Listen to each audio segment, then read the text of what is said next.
Hey guys, are you ready for some money rehab? Wall Street has been completely upended by an unlikely player, GameStop. And should I have a 401k? But you don't do it? No, I know. Girl. You think the whole world revolves around you and your money? Well, it doesn't. Charge for wasting our time. I will take a check like a old school check. You recognize her from anchoring on CNN, CNBC, and Bloomberg. The only financial expert you don't need a dictionary to understand. Nicole Lapin. I'm actually going to bring today's guest on so we can introduce the topic together. Erik, welcome to Money Rehab. Thank you for having me, Nicole. I'm honored to be here with you. I am honored to work with you. You are such a badass real estate broker. You're even featured in my latest book. We've been working together for a bunch of years. You are the best of the best. And lately, we've been working together on finding a rental. I asked you to come on the show to talk about tips, of course, for navigating this insane housing market. And we will definitely get to that. But after I invited you on the show, this crazy ass thing happened to us. And we have to spill the tea. We have to talk about it first. Can you set the stage? I would love to set the stage. So we were looking for a writing retreat for Nicole. We wanted something special where she could be inspired and kind of have like a quiet space, to work from and create in. And we were looking in, some wonderful neighborhoods, Bel Air, Beverly Hills.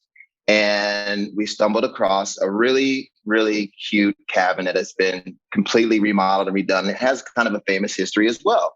And so we kind of started to look around and poke around at that house. Yes, we looked at that house. It was so cute. It was like out of a movie if I had described what I was looking for to a Hollywood set designer. So we went to go see the house and I was like, let's put an offer in. Yeah.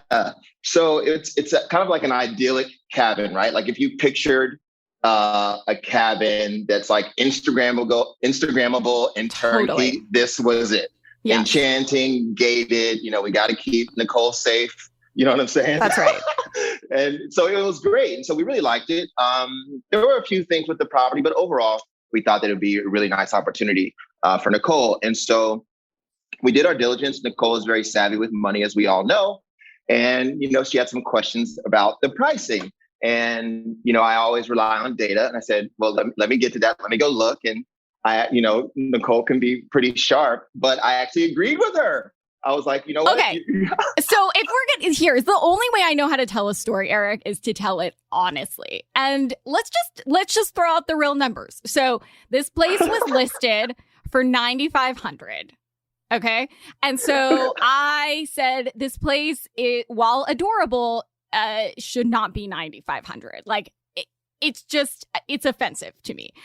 Let's pull the comps. Can you tell us what comps are? And then can you tell us what you found from them? I would love to. So comps are the easiest way to describe it. Comps are properties that have similar characteristics to the subject property that you're considering.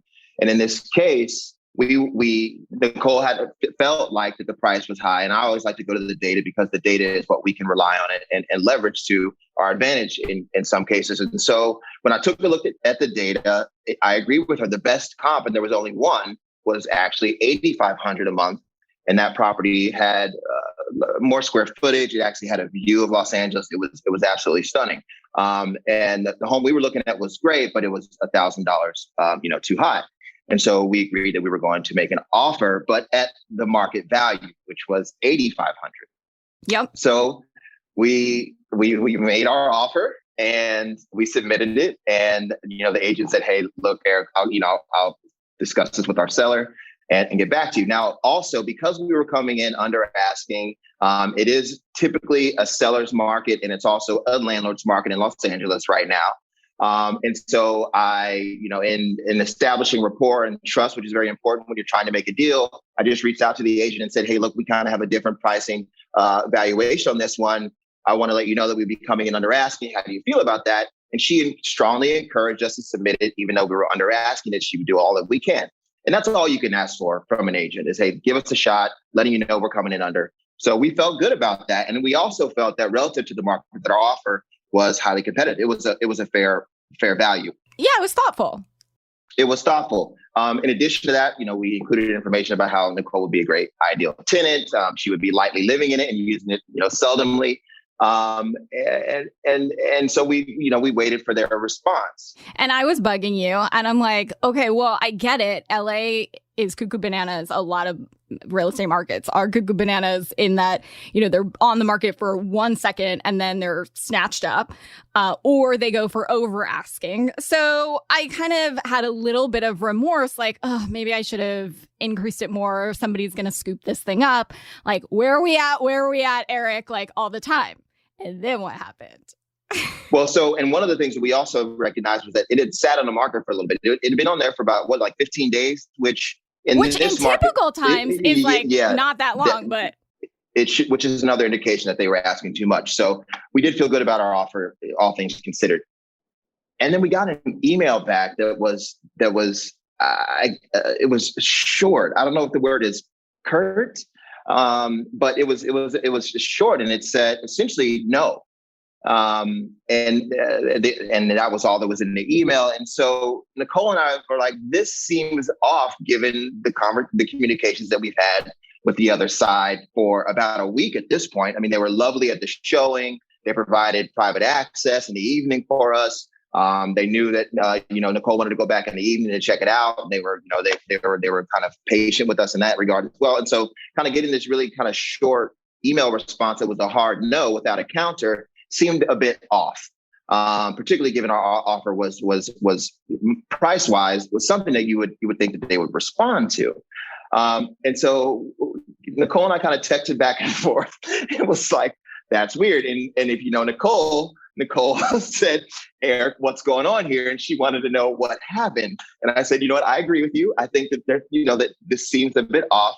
Let me kind of find out, let me get the lowdown, so to speak. Yeah, because I was like, should we increase the offer? Like, should we do some concessions? This is a negotiation. Mama loves negotiating. So like, bring it. True. But then I also wanted to see exactly what was said because I overanalyze everything. So you sent me a screenshot of the actual email passing and said, "Dear Erik, thank you for your application.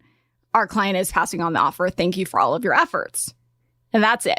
And I was like, this is something I've never had before. Like, I do love, my favorite sport, as everybody listening knows, is negotiating, and perhaps the only cardio I get. And I love it. But this was like, the door is closed.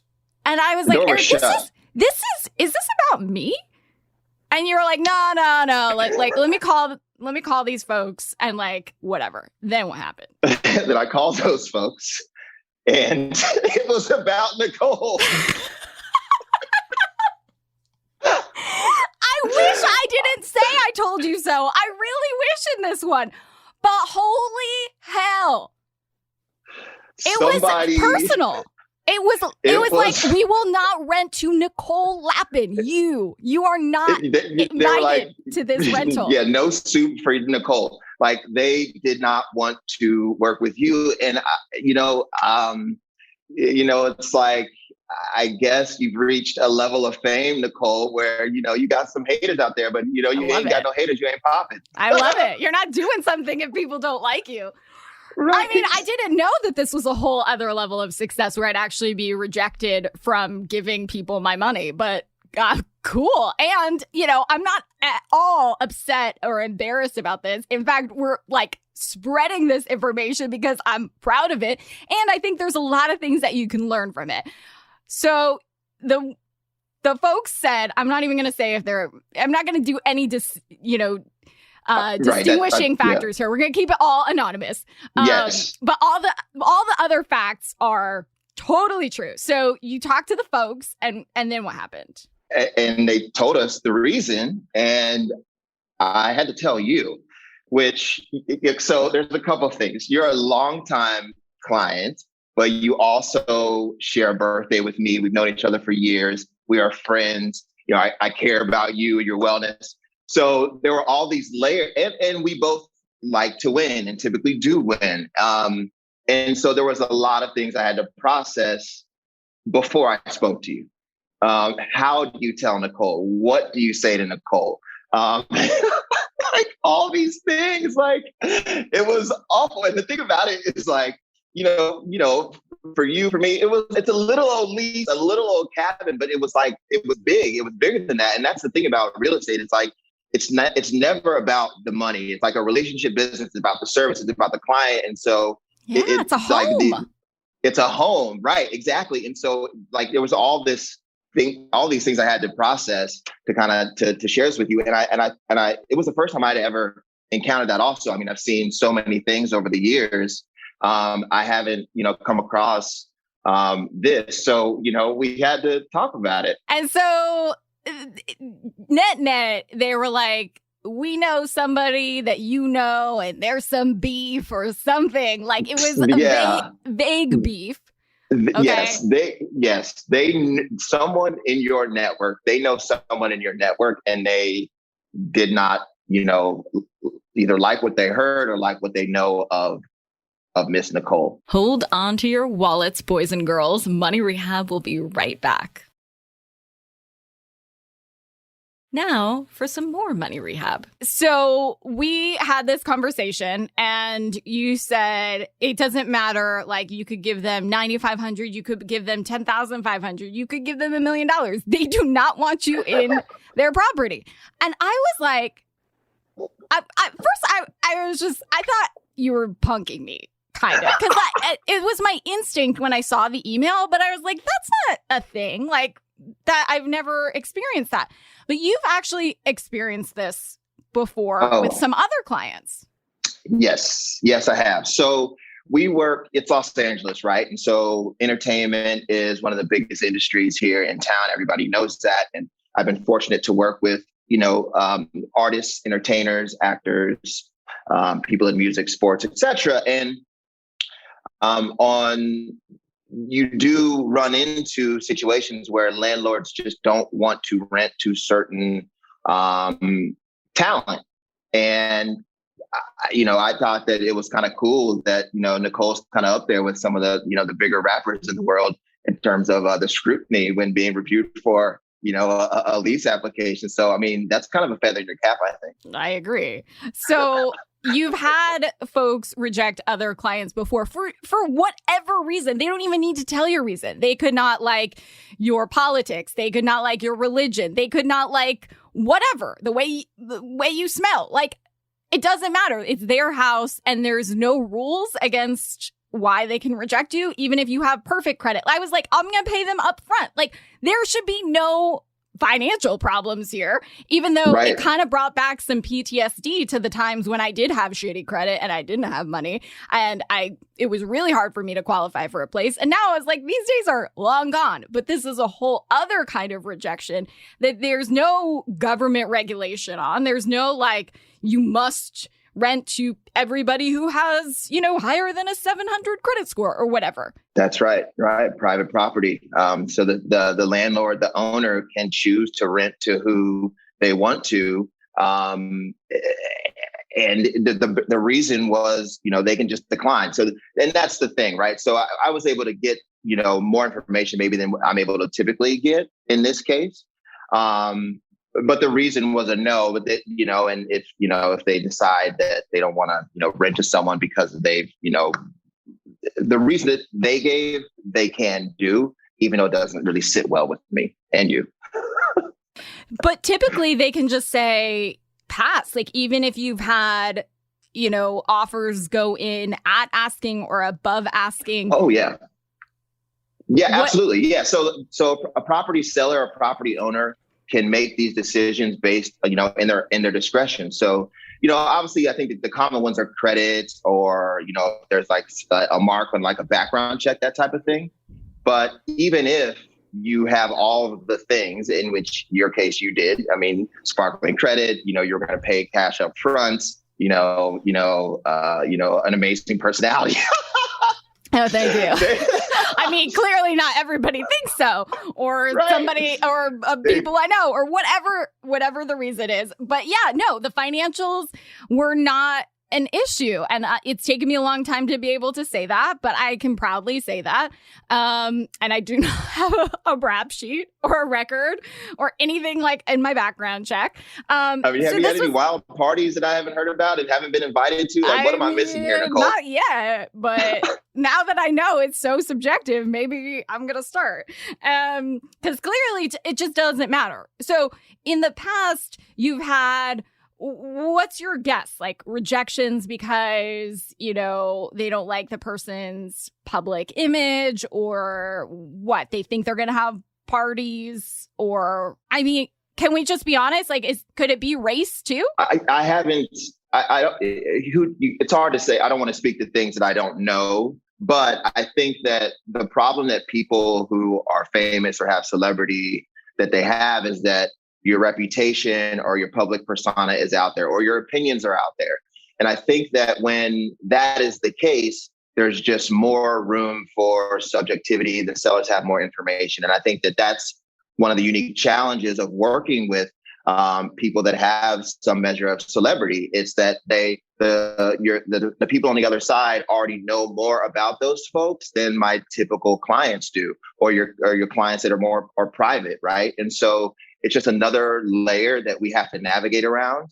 And sometimes, for example, I'm trying to think of, you can think of, there was, during the pandemic, there was in LA, there was this huge party for a house that was rented out, and, someone was seriously injured. So there's even more of a heightened kind of, I think, environment since the pandemic started, with Los Angeles rentals in particular, where there's even more scrutiny, even for people of means. And so that's kind of just a new challenge that I think we've seen highlighted here in the pandemic since it started. Yeah. So it made me happy to recently see that these folks still haven't been able to rent their place out. And in fact, they lowered the price to $8,500. To what? To the exact amount that we offered, which is a little bit more of a burn. It's like doubling down on the no Nicole. I hope they never rent it. I hope that they bring it down to $50 a month and nobody wants it, and then they're gonna lose their money. That's the thing about making decisions like that. It's like, karma's a real thing. You know what I mean? It's and so, bitch.